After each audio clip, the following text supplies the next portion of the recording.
Superstar विजय की आने वाली फिल्म जननायकन को लेकर एक एक बहुत अजीब सा माहौल है।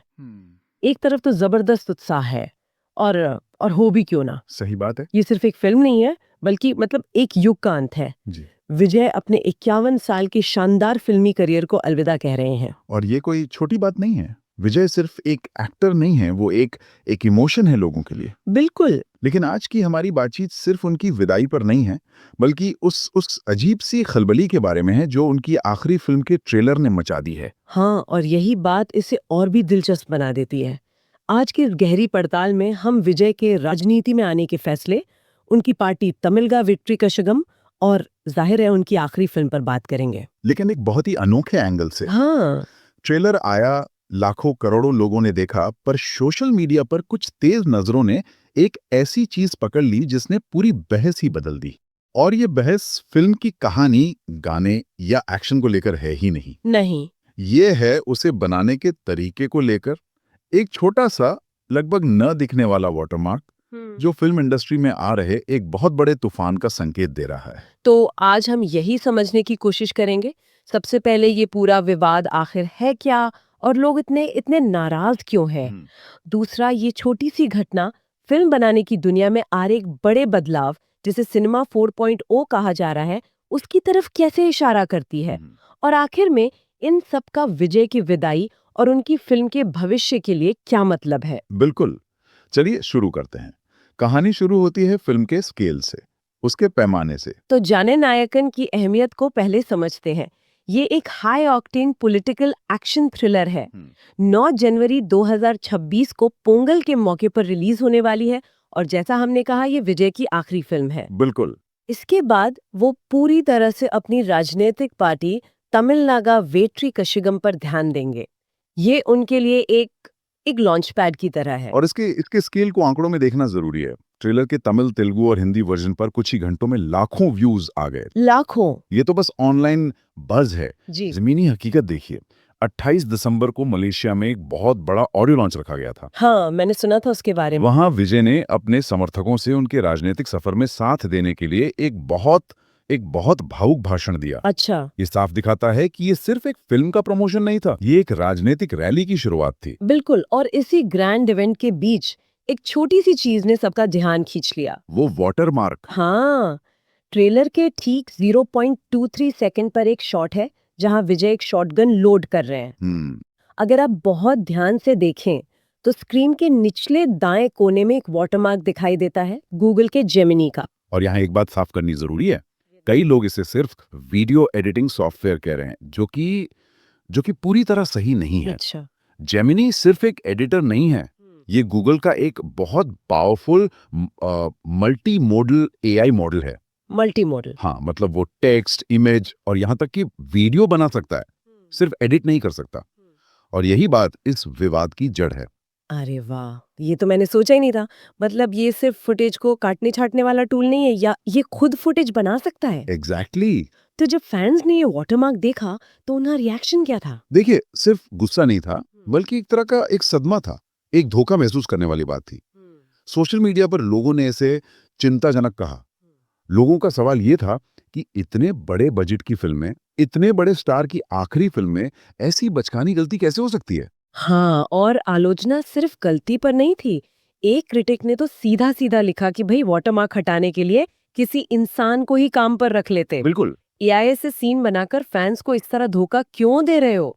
उनका कहना था कि ये फिल्म बनाने के मौजूदा मानकों पर एक तमाचा है। ये प्रशंसकों का शोषण है, ऐसे शब्द इस्तेमाल हुए। हाँ। और यहाँ दिलचस्प बात यह है कि असली नाराजगी इस बात पर थी कि एक शॉटगन लोड करने जैसे मामूली से शॉट के लिए भी एआई का इस्तेमाल क्यों किया गया। सही बात है। ये तो कोई भी कर सकता था। इससे ऐसा लगा जैसे प्रोडक्शन टीम शॉर्टकट ले रही है, या उनमें वो कलात्मक मेहनत करने की इच्छा ही नहीं है जो दर्शक एक बड़ी फिल्म से उम्मीद करते हैं। लेकिन एक मिनट, क्या हम इसे कुछ ज्यादा नहीं सोच रहे?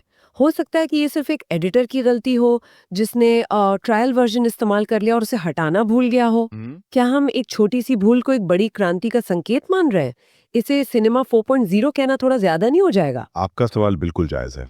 अगर ये एक अकेली घटना होती तो हम इसे नजरअंदाज कर सकते थे। ठीक है। लेकिन अगर हम इसे बड़ी तस्वीर में देखें तो ये ठीक उसी पैटर्न में फिट बैठता है जिसे इंडस्ट्री सिनेमा 4.0 कह रही है। सिनेमा 4.0। ये वो दौर है जहां आर्टिफिशियल इंटेलिजेंस अब सिर्फ स्पेशल इफेक्ट्स तक सीमित नहीं है, बल्कि वो फिल्म बनाने की रचनात्मक प्रक्रिया का हिस्सा बन रहा है। तो मतलब वो जो डर है कि एआई डायरेक्टर और राइटर की नौकरी खा जाएगा, वो सच हो रहा है? नहीं नहीं, ये एक बहुत बड़ा मिथक है। असलियत थोड़ी थोड़ी अलग है। अच्छा। एआई किसी की जगह नहीं ले रहा, बल्कि ये एक सहयोगी या को पायलट की तरह काम कर रहा है। को पायलट? हाँ, वो स्क्रिप्ट के आइडियाज दे सकता है, प्री विजुअलाइजेशन में मदद कर सकता है, एडिटिंग को तेज कर सकता है। वो इंसानी रचनात्मकता को बढ़ा रहा है, उसे खत्म नहीं कर रहा। क्या इंडस्ट्री में इसके और भी उदाहरण हैं? बिल्कुल है। जैसे रोबोजीत एंड द सैंड प्लैनेट नाम का एक प्रोजेक्ट है। रोबोजीत? हाँ, और वो ऑटोमेटेड फ्रेंचाइज मॉडल का इस्तेमाल कर रहा है। एक मिनट, ऑटोमेटेड फ्रेंचाइज मॉडल, ये सुनने में बहुत भारी शब्द लगता है। आम भाषा में इसका क्या मतलब है? क्या क्या इसका मतलब ये है कि एआई अब खुद ही सीक्वल की कहानियां लिख रहा है या नए किरदार बना रहा है? आसान शब्दों में हाँ, कुछ वैसा ही। सच में? इसका मकसद है पारंपरिक प्रोडक्शन में होने वाली सालों की देरी, जिसे इंडस्ट्री में डेवलपमेंट हेल कहते हैं, उससे बचना। डेवलपमेंट हेल, हाँ। एआई मौजूदा कहानी और किरदारों के आधार पर नए कॉन्सेप्ट्स, स्टोरी लाइन्स और यहाँ तक कि विजुअल स्टाइल भी जनरेट कर सकता है। अच्छा। इससे मेकर्स बहुत तेजी से तय कर सकते हैं कि कौन सा आइडिया काम करेगा और कौन सा नहीं। ये एक तरह का क्रिएटिव सुपर असिस्टेंट है। अच्छा, तो जननायकन का ये विवाद अनजाने में उसी पर्दे के पीछे की सच्चाई को सामने ले आया है। आपने बिल्कुल सही पकड़ा। हमारे एक स्रोत में इसकी बहुत अच्छी तुलना की गई है। बताइए। ये स्थिति कुछ वैसी ही है। जैसे कोई महान चित्रकार पहली बार डिजिटल ब्रश का इस्तेमाल कर रहा हो। उसकी कला और विजन तो वही है, लेकिन अगर वो गलती से कैनवास पर सॉफ्टवेयर का लोगो छोड़ दे तो देखने वालों को अचानक याद आ जाता है कि अब कलाकार के हाथ के साथ एक मशीन का हाथ भी काम कर रहा है। बिल्कुल।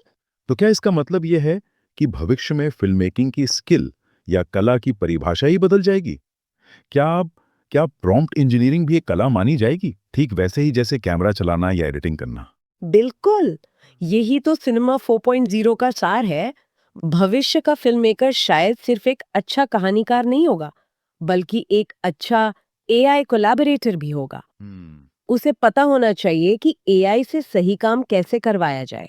और ये वाटरमार्क विवाद ये दिखाता है कि दर्शक शायद अभी इस नई सच्चाई के लिए पूरी तरह से तैयार नहीं है। उन्हें लगता है कि कला पूरी तरह से इंसानी होनी चाहिए। हाँ, ये बहुत दिलचस्प है। तो एक तरफ ये तकनीकी और फिलोसॉफिकल बहस चल रही है, लेकिन दूसरी तरफ जननायक एक बहुत बड़ी कमर्शियल फिल्म है। हाँ, वो तो है। इन विवादों के बावजूद फिल्म को लेकर उत्साह तो कम नहीं हुआ है। बिल्कुल नहीं। और इसकी एक बड़ी वजह विजय के अलावा फिल्म की स्टार कास्ट भी है। हाँ, जरा कास्ट पर नजर डालें। विजय के साथ हैं पूजा हेगड़े, बॉबी देओल, बॉबी देओल, ममिता बैजू, प्रकाश राज और गौतम वासुदेव मेनन। ये सिर्फ कुछ नाम नहीं है, ये एक सोची समझी रणनीति है। बिल्कुल। और सिर्फ पैन इंडिया ही नहीं, ये एक बहुत स्मार्ट कास्टिंग है। बॉबी देओल को एनिमल के बाद एक नए विलन के अवतार में देखना, उसके लिए तो दर्शकों में जबरदस्त क्रेज है। बहुत ज्यादा। पूजा हेगड़े की तमिल सिनेमा में एक बड़े प्रोजेक्ट से वापसी, ये सब फिल्म के बिजनेस के लिए बहुत मायने रखता है। सही बात है। ये दिखाता है कि मेकर्स सिर्फ विजय के स्टारडम पर निर्भर नहीं है, बल्कि वो हर मार्केट को टारगेट कर रहे हैं। और फिल्म का जॉनर भी देखिए, एक पॉलिटिकल एक्शन थ्रिलर। ये विजय के लिए कोई नया नहीं है, लेकिन इस बार टाइमिंग सब कुछ है। टाइमिंग बिल्कुल। उनकी आखिरी फिल्म जो उनकी राजनीतिक पारी की शुरुआत से ठीक पहले आ रही है, वो खुद राजनीति पर ही आधारित है। स्क्रीन और असलियत के बीच की रेखा बहुत धुंधली हो गई है। तो अगर हम इस पूरी चर्चा को समेटें तो जननायकन के आसपास की ये बहस दो दुनियाओं के टकराव को दिखाती है। एक तरफ है पारंपरिक फिल्म निर्माण की कला, जिसमें मानवीय स्पर्श, सालों का अनुभव और एक तरह की आत्मा होती है। हाँ। और दूसरी तरफ है आधुनिक मनोरंजन की दुनिया में एआई का बढ़ता और अब लगभग अनिवार्य हो चुका दखल। वो छोटा सा वाटरमार्क उसी टकराव का प्रतीक बन गया है। ये दिखाता है कि तकनीक जितनी तेजी से आगे बढ़ रही है, दर्शकों की उसे स्वीकार करने की गति शायद उतनी तेज नहीं है। खासकर जब बात कला की हो। हाँ, शायद लोगों को पारदर्शिता चाहिए। शायद यही सबसे बड़ा सवाल है। क्या स्टूडियो को यह बताना चाहिए कि फिल्म का कितना हिस्सा एआई ने बनाया है, या फिर ये सिर्फ पर्दे के पीछे का एक और टूल है, जैसे ग्रीन स्क्रीन या सीजीआई, जिसके बारे में दर्शकों को जानने की जरूरत नहीं है। ये एक नई बहस है जिसकी शुरुआत हो चुकी है। तो आज के इस बातचीत में हमने सुपरस्टार विजय की आखिरी फिल्म जन नायकन के ट्रेलर में दिखे गूगल जेमिनी वाटरमार्क से जो बवाल मचा है उसे समझा। हम्म, हमने देखा कि ये सिर्फ एक तकनीकी गलती नहीं बल्कि सिनेमा 4.0 के दौर की एक झलक है जहां इंसान और एआई मिलकर कला बना रहे हैं। हमने ये भी देखा कि कैसे प्रशंसकों की प्रतिक्रिया सिर्फ गुस्से की नहीं, बल्कि इस नई हकीकत से जुड़ी गहरी चिंताओं और सवालों की भी है। एक डर है कि कहीं हमारी कहानियों से वो इंसानी आत्मा ही न गायब हो जाए। बिल्कुल। और यहीं पर हम आज की इस चर्चा को एक सवाल के साथ छोड़ना चाहेंगे। जब फिल्म बनाने की प्रक्रिया एआई की मदद से इतनी कुशल, इतनी सस्ती और इतनी तेज हो जाती है, तो क्या कहानी कहने की कला पर भी इसका असर पड़ता है? ये एक बहुत जरूरी सवाल खड़ा करता है। क्या दर्शकों को ये जानने का हक है कि उनकी पसंदीदा फिल्म का कौन सा हिस्सा इंसान ने बनाया है और कौन सा हिस्सा मशीन ने? और क्या अंत में जब बत्तियां बंद होती हैं और कहानी पर्दे पर उतरती है, तो इससे वाकई कोई फर्क पड़ता है?